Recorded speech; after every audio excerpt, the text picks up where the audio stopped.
Hi,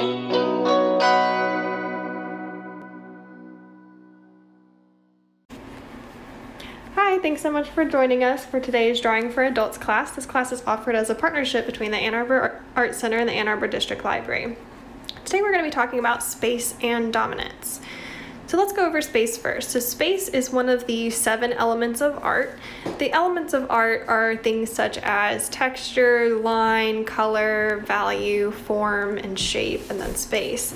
And so space, while we often think of space as being, outer space, galaxy kind of thing, in art it's a little different. So it's referring to the emptiness or the area between, around, above, below, or within objects. So it's the way that we arrange the different parts of our work of art onto our sheet of paper, on our canvas, or whatever kind of surface we're using, or perhaps even in terms of a 3D work of art, it's just the space around the actual object.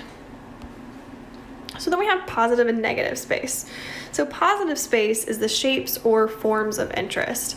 Negative space is the empty space between the shapes or forms. So here on the positive space side on the left, we see that the vase is the positive space, whereas we've switched the colors and made the background black, and that is highlighting the negative space around the subject matter of the vase of flowers.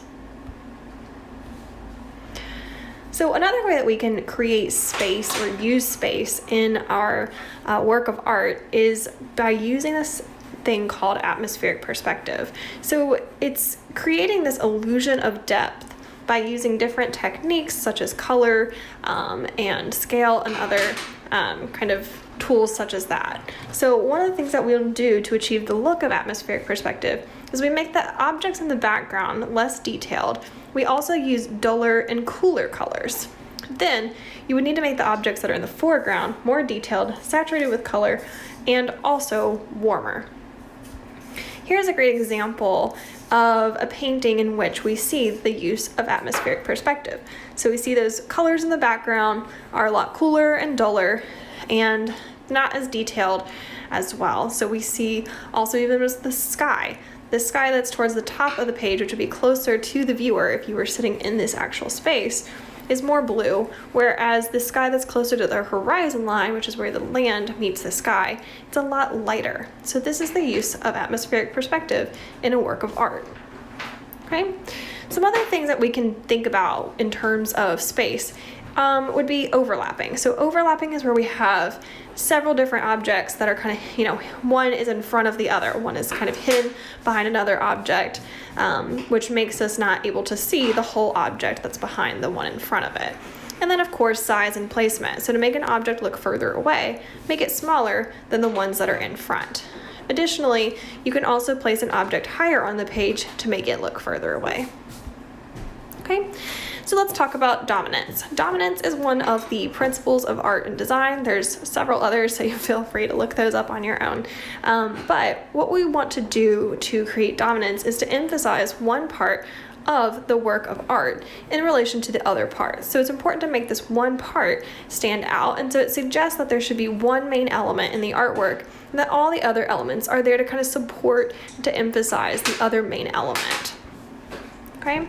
So from there, we will try to use dominance and space together. And so we can create dominance once we understand kind of how to use that space. So size and value and how they relate to space are particularly important when creating dominance.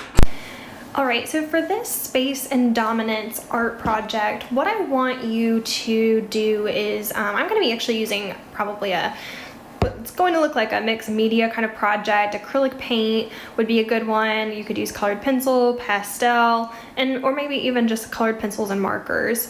So I'm gonna start off with just a background here, and we're gonna do these objects in space. Okay, so just start with whatever kind of background you want. Again, we can pretend this is digital art, so it's a little different, but we can kind of pretend like this would be acrylic, or even watercolor would honestly be really a great option for this now that I think about it. Just make sure that you're letting your paint dry in between layers.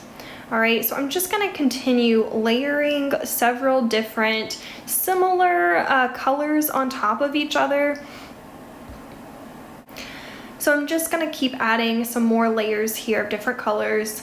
And as I'm doing this, I'm just thinking a little bit about the just creating kind of a foundation for my painting, for my drawing. And so this is going to be a simple background, but I still want it to have depth. I don't want it to just be flat. If you were to paint it just flat red or flat black or whatever color, you're gonna get a little bit of a different kind of space. And so by creating all of these layers of paint, these thin, semi-transparent layers of paint, I'm already adding a really interesting kind of sense of depth into the space that I'm creating.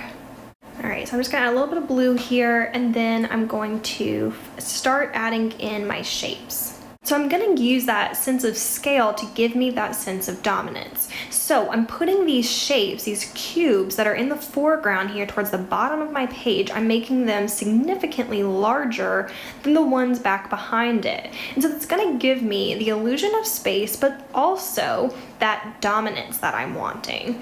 Okay, so you can see me adding in these smaller cubes that are not just smaller and overlapping the ones behind it, but they are also a little bit lighter, so giving that illusion of atmospheric perspective, and they're also higher up on the page. So I have all those things that I mentioned before happening in this piece. Now I've decided to go back and layer in some white in the background because I wanted to give that sense of atmosphere just a little bit more emphasis, so that I added that lighter part there, and now I'm going back and giving this sense that like it's almost like it's light, and so it is highlighting parts of these cubes, so to give some of these a little bit more emphasis, of course the ones that are in the front, because those are my focal point, even though this piece has, it's mostly about space, but still with dominance, of course.